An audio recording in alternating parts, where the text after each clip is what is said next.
నిన్నటి వరకు తమ్ముడు తమ్ముడే పేకాట అన్నారట జిల్లాలో ఆ పొలిటికల్ బ్రదర్స్. అయితే ఇప్పుడు లేటెస్ట్గా చెట్టపట్టాలు వేసుకుని తిరుగుతూ అందరినీ ముక్కున వేలేసుకునేలా చేస్తున్నారట.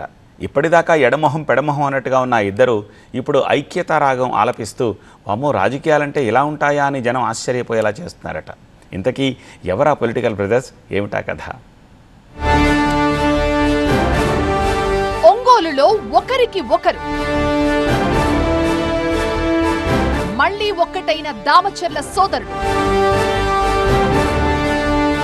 విభేదాలు పక్కన పెట్టేశారా? ఇక అంతా హ్యాపీసేనా? ఇంకా ఉందా? రాజకీయాల్లో అన్నదమ్ములు, తండ్రి కొడుకులు అనే బంధాలు పనిచేయవు. ప్రత్యర్థులుగానే తలపడుతూ ఉంటారు నాయకులు. అలా పోటీ పడిన దాఖలాలు రాజకీయాల్లో అనేకమున్నాయి. ఇది అలాంటిది కాకుండా ఒకే కుటుంబం నుంచి రాజకీయాల్లోకి వచ్చిన ఈ ఇద్దరు అన్నదమ్ముల మధ్య ఇన్నాళ్లు అలాంటి రాజకీయమే నడిచింది. ఒక దశలో అన్న సీటుకి తమ్ముడు ఎసరు పెడితే తమ్ముడి ఎదుగుదలకు అన్నయ్య అడ్డుపడ్డాడనే చర్చ కూడా జరిగింది.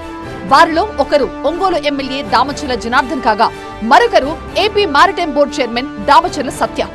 అలాంటి ఈ ఇద్దరు సోదరులు ఇప్పుడు గుండెలు ఉప్పొంగే ఆనంద గీతాలు ఆలపిస్తున్నారట. దీనికి కారణం ఏమై ఉంటుందా అని స్థానిక రాజకీయ వర్గాలు గుసగుసలాడుతున్నాయి. కాస్త హిస్టరీలోకి వెళ్తే కొండపి నియోజకవర్గం నుంచి పలుసార్లు ఎమ్మెల్యేగా గెలిచి గతంలో మంత్రిగా పనిచేశారు టీడీపీ సీనియర్ నేత, మాజీ మంత్రి దామచర్ల ఆంజనేయులు. ఆ కుటుంబం నుంచి ఆంజనేయులు కుమారుల పిల్లలు దామచర్ల జనార్దన్, దామచర్ల సత్య వారసులుగా పొలిటికల్ ఎంట్రీ ఇచ్చారు. అయితే 2009లో కొండపి నియోజకవర్గం ఎస్సీ రిజర్వ్ గా మారడంతో వీరి కుటుంబం రాజకీయాలకి దూరంగా ఉండిపోయింది. ఆ సామాజిక వర్గం నుంచి టీడీపీ తరపున పోటీ చేసిన అభ్యర్థి కోసం బలంగా పనిచేశారు. అయితే వీరిలో దామచర్ల జనార్దన్ కి 2012లో ఒంగోలు ఉప ఎన్నికల్లో టీడీపీ టికెట్ దక్కగా ఓటమి చవిచూడాల్సొచ్చింది. అయితే 2014 సాధారణ ఎన్నికల్లో అదే స్థానంలో విజయం సొంతం చేసుకున్నారు. అప్పుడు అన్న జనార్దన్ గెలుపు కోసం సత్య పనిచేశారు. అప్పుడు టీడీపీ కూటమి అధికారంలోకి రావడంతో సహజంగానే జనార్దన్ కు అధిక ప్రాధాన్యం లభించింది. అందుకు తగ్గట్లుగానే అధికార పార్టీ ఎమ్మెల్యేగా పలు అభివృద్ధి కార్యక్రమాలు చేపట్టి అధినేత చంద్రబాబు దగ్గర మంచి మార్కులే కొట్టేశారు. అయితే 2019 ఎన్నికల్లో ఓడిపోయిన జనార్దన్ ఆ తర్వాత 5 ఏళ్ల పాటు వైసీపీ ప్రభుత్వంపై గట్టిగానే పోరాడారు. ఆ సమయంలో ఒంగోలు కేంద్రంగా ఏర్పాటు చేసిన మహానాడులో కీలక పాత్ర పోషించారు. ఆ తర్వాత 2024 ఎన్నికల్లో పోటీ చేసి రెండోసారి విజయం సాధించారు. దామచర్ల కుటుంబం నుంచి రాష్ట్ర టీడీపీలో క్రియాశీలకంగా వ్యవహరిస్తున్న మరో నేత దామచర్ల సత్య.